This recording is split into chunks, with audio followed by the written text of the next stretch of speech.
जमी देखी है आसमां देखा है, जमी देखी है आसमां देखा है, लुई महोदय में हमने अपना खुदा देखा है। जमी देखी है आसमां देखा है, लुई महोदय में हमने अपना खुदा देखा है। चर्म चक्षुओं से लोगों ने देखा होगा चांद सितारे, हमने प्रज्ञा चक्षु से सारा जहां देखा है।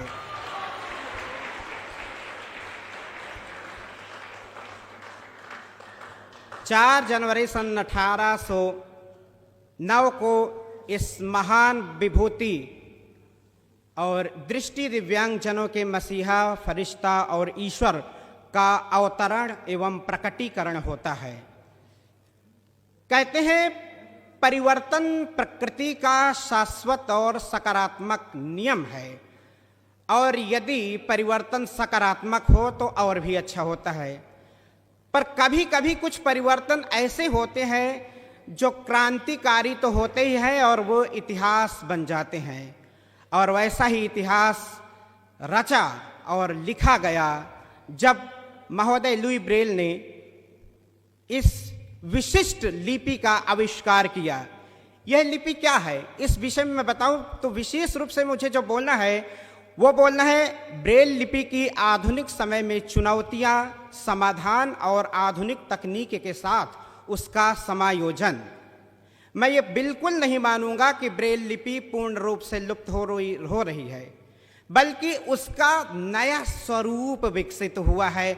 नए तरीके से, नए क्लेवर में और नए अंदाज में उसको पेश किया जा रहा है, बशर्ते समझने की आवश्यकता है, और समझने की आवश्यकता के क्रम में हमें जागरूकता की आवश्यकता है। उसी संबंध में मैं बात करूंगा, लेकिन सबसे पहले ये जाने की चुनौतियां क्या हैं, तब समाधान और उसका आधुनिक समाज में और आधुनिक तकनीक के साथ समायोजन कर सकेंगे।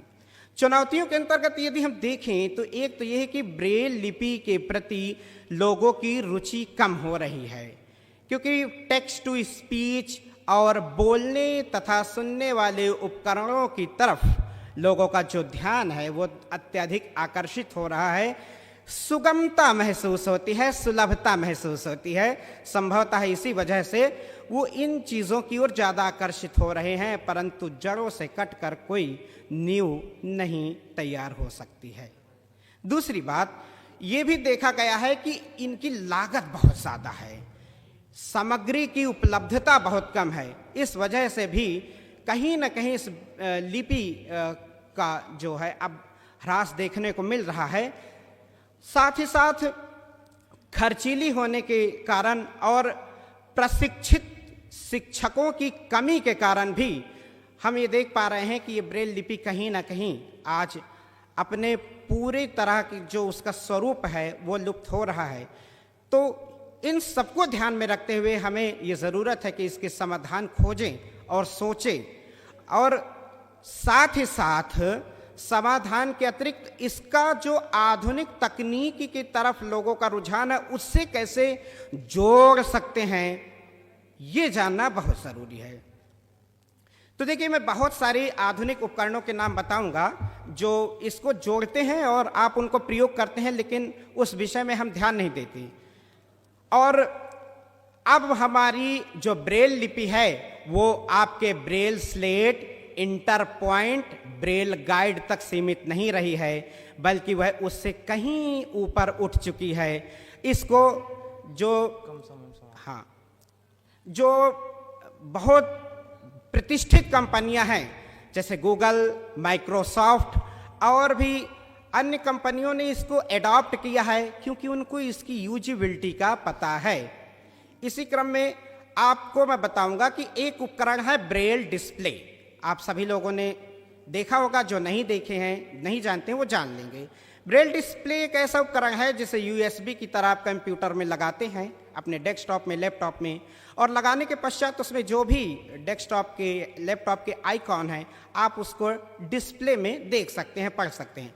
आप कुछ भी टाइप करते हैं आप उसे देख सकते हैं, पढ़ सकते हैं। तो ये ब्रेल डिस्प्ले है। हम कैसे कह सकते हैं कि आधुनिक तकनीकी ने ब्रेल को लुप्त कर दिया है, बल्कि उसको नया स्वरूप दे दिया है। दूसरी बात, एक ऑर्बिट रीडर है।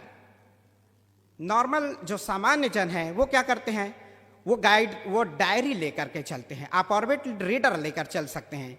बेहतरीन सुविधाजनक एक ऐसा उपकरण जिसमें आप टाइप भी कर सकते हैं, आप नोट्स बना सकते हैं। छोटा सा उपकरण है, आप उसमें टाइप करें, उसमें ब्रेल पढ़ें। पढ़ने के साथ साथ आप चाहते हैं कि आप सुन के उसे समझें तो उसमें सुनने की व्यवस्था आप सुने। कानों की एनर्जी को यदि आप बर्बाद नहीं करना चाहते हैं तो उसको पढ़ लीजिए। इसके साथ ही आप अगर ध्यान देंगे तो आपके मोबाइल में भी गूगल ने एक कीबोर्ड दिया है जिसे बोलते हैं ब्रेल कीबोर्ड। आप टॉक बैक सेटिंग में जाएंगे, वहां से आप ब्रेल कीबोर्ड को इनेबल करेंगे और उसे डिफॉल्ट कीबोर्ड यदि बनाएंगे तो आप ब्रेल में टाइप करेंगे। प्रश्न ये उठता है कि ब्रेल में टाइप कैसे होगा। आपको कोड पता है ब्रेल के 1-3 से क्या होता है, के बनता है। Very good. तो के बनता है, आप वहां पर जाएंगे, आपके सामने 6 डॉट ओपन होंगे, ओनली 6 डॉट। 1 और 3 पर आप उंगली रखेंगे और हटा लेंगे, आपका के बन जाएगा। सिंपल है, बिल्कुल साधारण सामान्य सी चीज है। इसी तरह एक और होता है आपका जो कुछ ऐप्स हैं, सॉफ्टवेयर हैं जो इस संबंध में बहुत अच्छा कार्य कर रहे हैं, जैसे ब्रेल कन्वर्टर है। एक मिनट, जो ब्रेल कन्वर्टर है, मेरे ख्याल से ये जागरूकता अभियान है और बात आप तक बहुत ज़रूरी है पूरी पहुंचना, तो इस वजह से पूरी बात मैं जल्दी समाप्त करूंगा, लेकिन संक्षेप में। तो ब्रेल कन्वर्टर है जो आपके ई बुक्स को, जो आपके वर्ड फाइल हैं, डॉक्यूमेंट्स हैं, उसको प्रिंट करने के लिए ब्रेल कोड में परिवर्तित करता है। साथ ही प्रिंटर तो है ही है, इंस्टेंटली आप उसे प्रिंट करके कोई भी सामग्री ब्रेल में पढ़ सकते हैं। बहरहाल सभी के लिए ये चीज़ें सामान्य रूप से उपलब्ध हैं और कर सकते हैं। हमें इसके लिए जागरूक होने की आवश्यकता है और जो महोदय ने आविष्कार किया है उससे हमें प्रेरणा लेनी है, क्योंकि देखिए हम चीज़ों को करते हैं लेकिन हादसों के बाद ही करते हैं, पहले नहीं करते हैं। कौन सीखता है बातों से, सभी के लिए एक हादसा ज़रूरी है। तो हादसे से ही सीखते हैं और उसका साक्षात उदाहरण हमारे सामने है। लेकिन जागरूकता अभियान के तहत मैं ये बिल्कुल मानता नहीं हूँ कि ये सिर्फ दृष्टिबाधितों का कार्यक्रम है। अगर मैं ही बोलूँ दूसरा दृष्टिबाधित सुने तो उसका क्या लाभ है। ये बात समावेशी के तौर पर हमें स्वीकार करना होगी, समावेशी माहौल बनाना होगा। सामान्य जन और दिव्यांग जन को एक साथ आकर लोगों को समझना होगा, तब जाकर के दृष्टि दिव्यांग का कल्याण होगा। इसके लिए 2-4 सुझाव रख के अपनी बात समाप्त करूंगा। इसमें नीति निर्धारकों को, शिक्षाविदों को ध्यान देना होगा कि प्रत्येक विद्यालयों में ब्रेल लिपि का प्रचार प्रसार हेतु प्रशिक्षित शिक्षकों की व्यवस्था की जाए।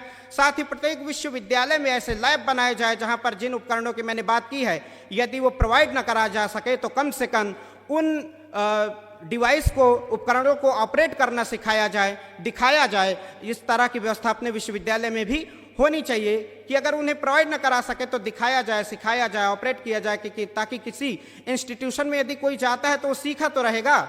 दूसरी बात यह है कि जो चीज़ें हैं वो ब्रेल में उपलब्ध होनी चाहिए। प्रिंटर होना बहुत ज़रूरी है विश्वविद्यालयों में, ताकि जो नोटिफिकेशन जारी होते हैं विश्वविद्यालय में, बार बार दृष्टिबाधित को कहना पड़ता है कि नोटिफिकेशन में क्या लिखा है, हमें भी पता चले। वो नोटिफिकेशन कमांड ही तो देना है। अगर हमारे पास प्रिंटर है तो एक कमांड हम सामान्य डॉक्यूमेंट के लिए देते हैं, दूसरी कमांड इसके लिए भी दे देंगे। बहरहाल कुछ बातें बहुत हो गई हैं और समय का अभाव है, इसलिए मैथिली शरण गुप्त की पंक्तियों के साथ मैं अपनी वाणी को विराम दूंगा कि संभलो कि सुयोग न जाए, कहो तो सुयोग न जाए कहा, कब व्यर्थ हुआ सदुपाय भला। अखिलेश्वर हैं अवलंबन को, नर हो न निराश करो मन को। कुछ काम करो, कुछ काम करो, और जब हौसला बना लिया ऊंची उड़ान का, फिर देखना फिजूल है कद आसमान का। और अंतिम में कि लुई ब्रेल के लिए मैं यही कहूँगा, हमेशा इस बात को कहता हूँ कि उनका यही मानना था कि चाहता तो बच सकता था, मगर कैसे बच सकता था, जो बचेगा वो कैसे रचेगा।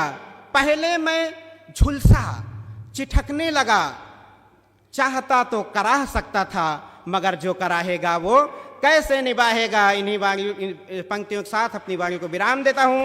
जय हिंद, जय भारत, वंदे मातरम, जय लुई ब्रेल जयंती महोत्सव। धन्यवाद।